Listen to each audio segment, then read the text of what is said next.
Hi.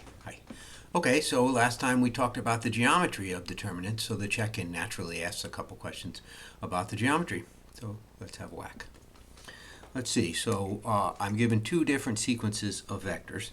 The first is, 1, 2, and 3, 1. And the second is 2, 4, and then again 3, 1. So all I did was make the second case have a vector that's twice as big. The question says draw them. So here comes the weak spot. So let's see. I'm going to need something that is 4, 3. So I'd better make 4 ticks. 1, 2, 3, 4. 1, 2, 3, 4. 1, 2 looks like so. And 3, 1 looks like so. And then 4, 3 would be about there. And so the full parallelogram diagram is something like so. Okay, so that's the box enclosed by those two. The other one, let's see, that's 5, 4. So I'm going to need 5 ticks. 1, 2, 3, 4, 5. 1, 2, 3, 4, 5. Okay, so 2, 4, 2, 4. 3, 1, again, 3, 1.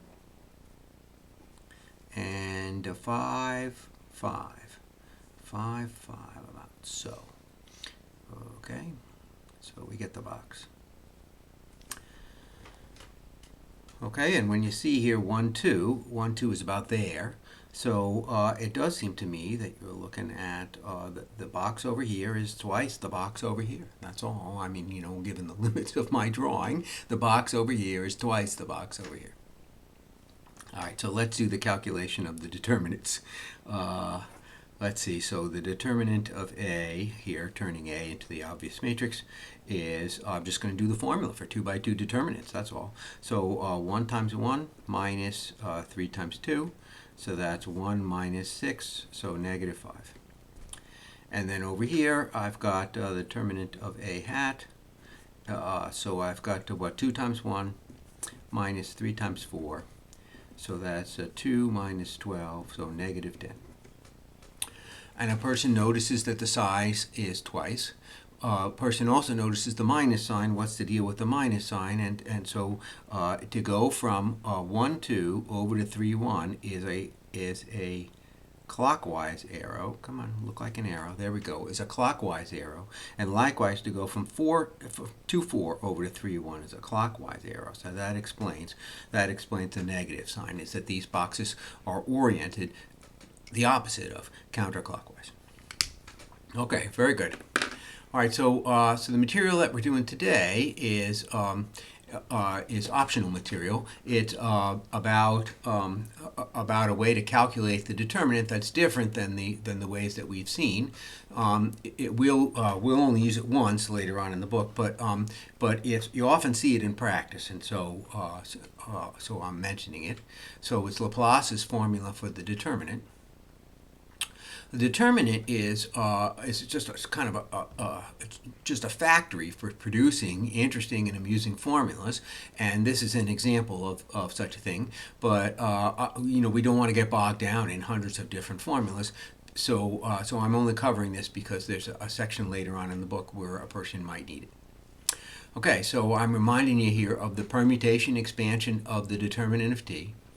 Every term has one and only one entry from each row and column. So it says t sub 1 comma phi of 1, t sub 2 comma phi of 2, all the way out to t sub n comma phi of n, where phi is a permutation. So phi of 1, phi of 2, etc., phi of n consists of the numbers 1 through n rearranged, maybe trivially rearranged, but anyway rearranged. And so what we get is one entry from each row. Obviously there's one entry from row 1, there's one entry from row 2 out to one entry from row n.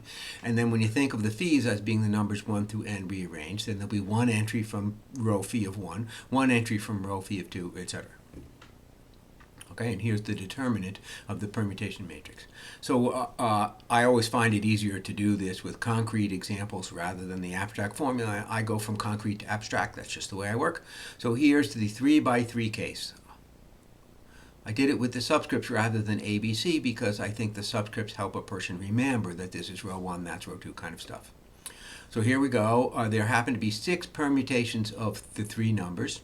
And so there they are, 1, 2, 3, 4, 5, 6 terms.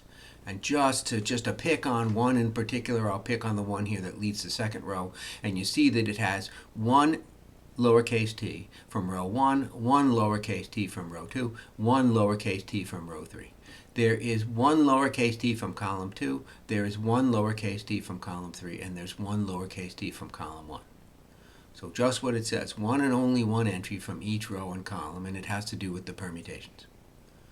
All right, and there I added the signs. So p sub phi 2 is a -1, and p sub phi 3 is a -1, and like that. Okay?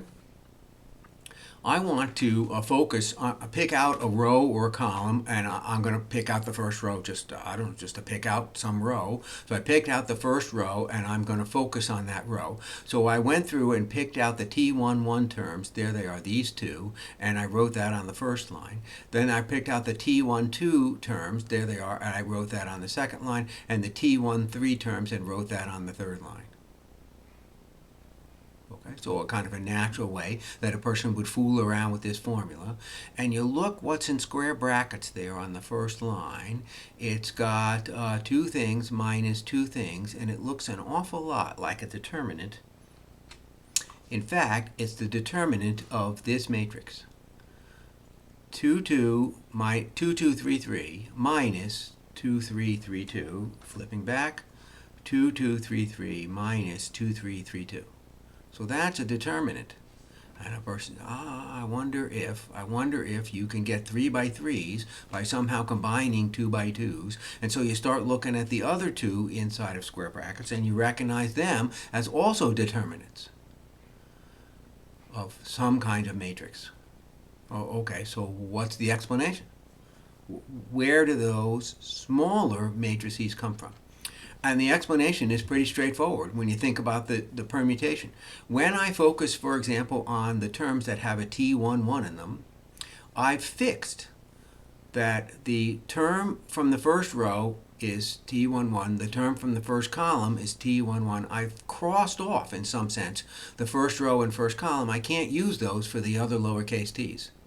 So what's left is picking one of each of second row, third row, second column, third column. That's this determinant. That's exactly what this does.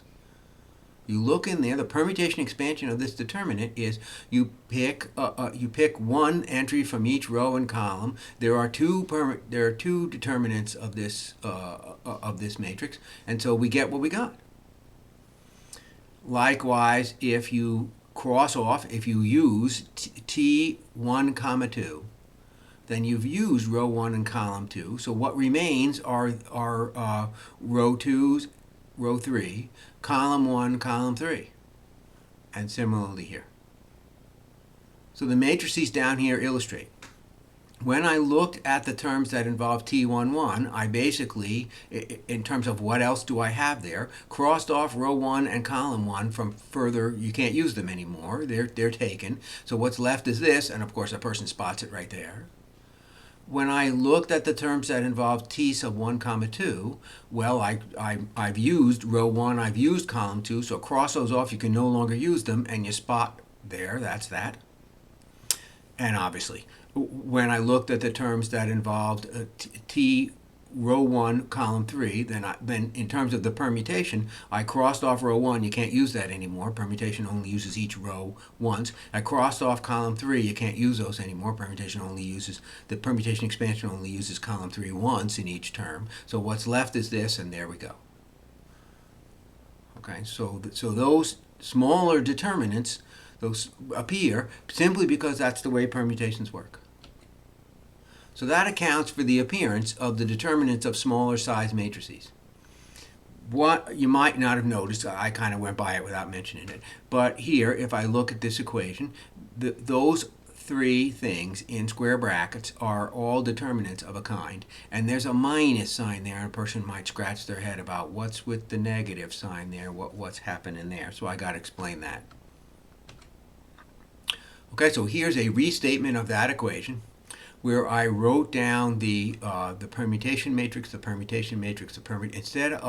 instead of just writing down pluses and minuses, I wrote down the actual permutation matrix. So I took sort of a step back. Up here, when you look at this the first line of this equation, you can see here that this is all set up to consider this the determinant. Why? Well, because this first row is just like in the identity matrix. And what's happening down here? Well, this looks like the permutation that takes the first thing to the first thing and the second thing to the second thing. That's what this looks like, the matrix that you get associated with that permutation. And this looks like the matrix that you get associated with the permutation that takes the first thing to the second thing and the second thing to the first thing. So these two are set up in such a way, just works out that way. I mean, I chose to expand along the first row because it works out that way. But in any event, it works out so that these two matrices are set up here to look like what I'm thinking about. What happens on this line? Remember, there's a minus sign appears on this line. What's the story with the minus sign?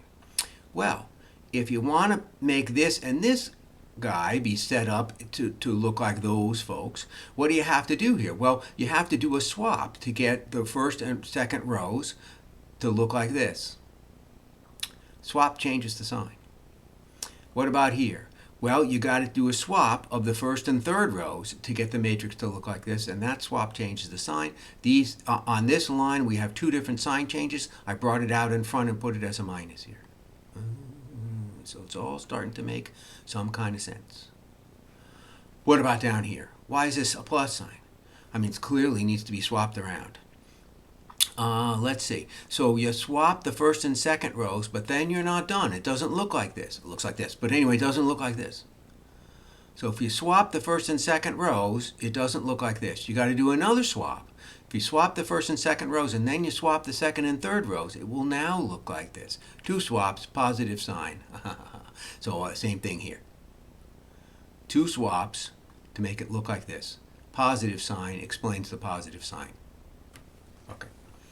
Okay, very good.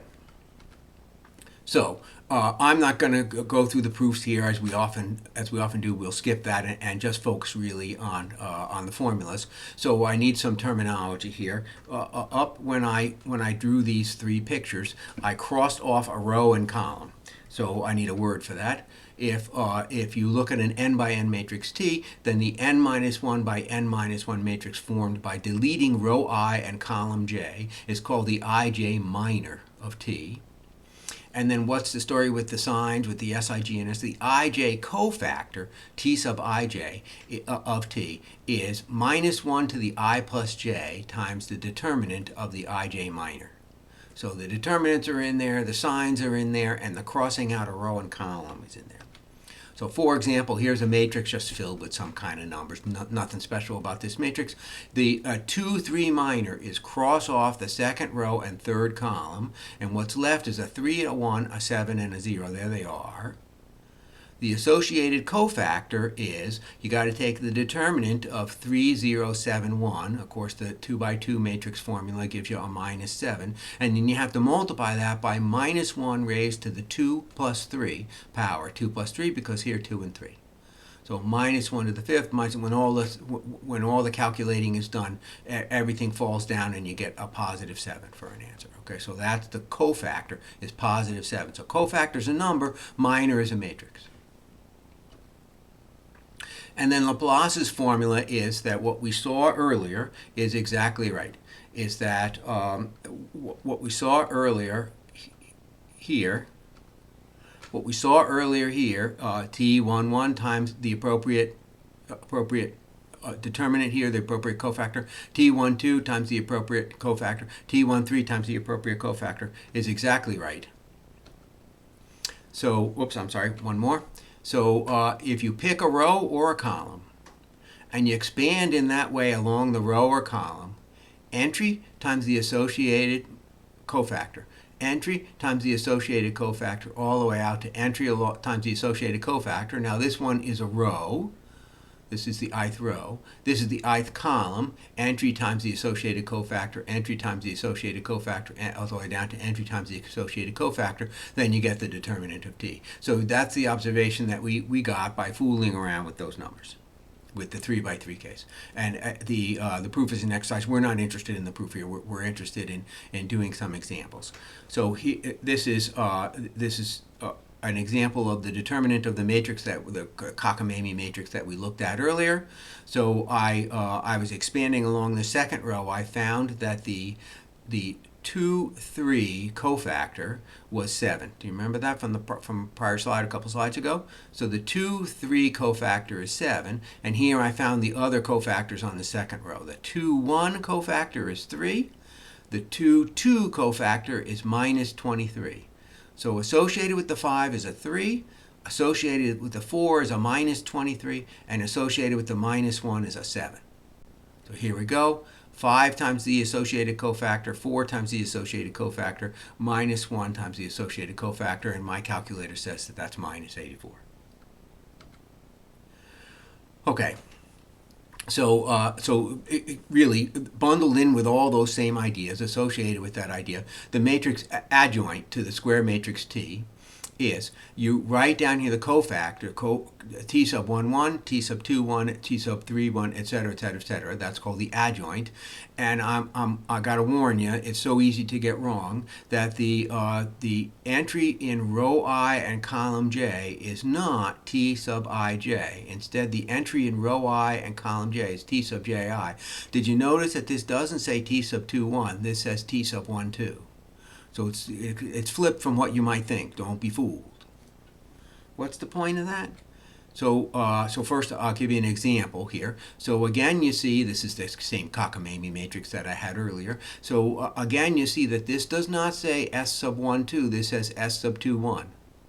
And this says S sub 3, 1, not S sub 1, 3. So the subscripts are flipped from what a person might think. So it was one of these things when you adjoint, you say to yourself something like, okay, so one of the traps is to accidentally flip the, so be careful, don't flip the, okay, so there we go. And I calculated all this stuff. You might remember some of the earlier values. Okay? And the point here is that we have a formula for the inverse of a matrix where T is a square matrix. Then down here at the bottom you say it says T inverse is 1 over the determinant of T multiplied by the adjoint. It's sort of equivalent is to say T multiplied by the adjoint, the same thing as adjoint multiplied by T, is the determinant of T times I. And this summarizes. If you take the regular starting matrix T and you matrix multiply it by the adjoint, what you get is a matrix that has all zeros except for determinant of T down the diagonal. And we're not really focused on the theory of it, but just it's such a cockamamie formula. I'll just mention in passing here what happens is that we already saw this. We already saw that you can expand along in a formula in this way, for example, expanding along row I to get first thing in row I times the associated adjoint, second thing in row I times the associated adjoint, all the way out to nth thing in row I times the associated adjoint gives you determinant of T. That's fine, that's fine. What about the zeros? Well, if you take a T sub I1 and T sub K1 there, what you're essentially doing is you're representing here the expansion along row K of a matrix where row I and row K are equal. Because this T sub K1, T sub K2, etc. doesn't know what the omitted row is. So you're sort of telling it, what does that mean? But anyway, you've got an expansion where it looks as though this is the expansion of the determinant formula that we just saw, where row I and row K are the same, and of course that's going to come out to be 0. Okay, so here, for example, the inverse of this matrix, so some crazy matrix with all sorts of numbers, is you take 1 over the determinant of S times the adjoint of S. So we calculated earlier the determinant of S. Here's the adjoint of S, and that's all it is. Just to close here, the formulas from this section are perfectly useful for theory, and we're going to use them for theory, but they're not the best choice for computation with arbitrary matrices. Maybe special case matrices, lots of zeros or something, but for arbitrary computations, you're always going to want to, for example, find the inverse in kind of a Gauss-Jordan way sort of stuff. Okay, so we will use these formulas for the theory, and they're perfectly interesting and perfectly correct. But if you have a homework problem, find the adjoint of this 3 by 3 matrix. That you're looking at trying to do that with the usual methods that we've seen before. Okay, very good. So that ends chapter 4. So very exciting, getting close to the end of the course. So chapter 5 starts by thinking about something new about vector spaces. What if the coefficients and the scalars are not real numbers, but are allowed to be, the expansion of real numbers are allowed to be complex numbers? Okay, very good. We'll see you then.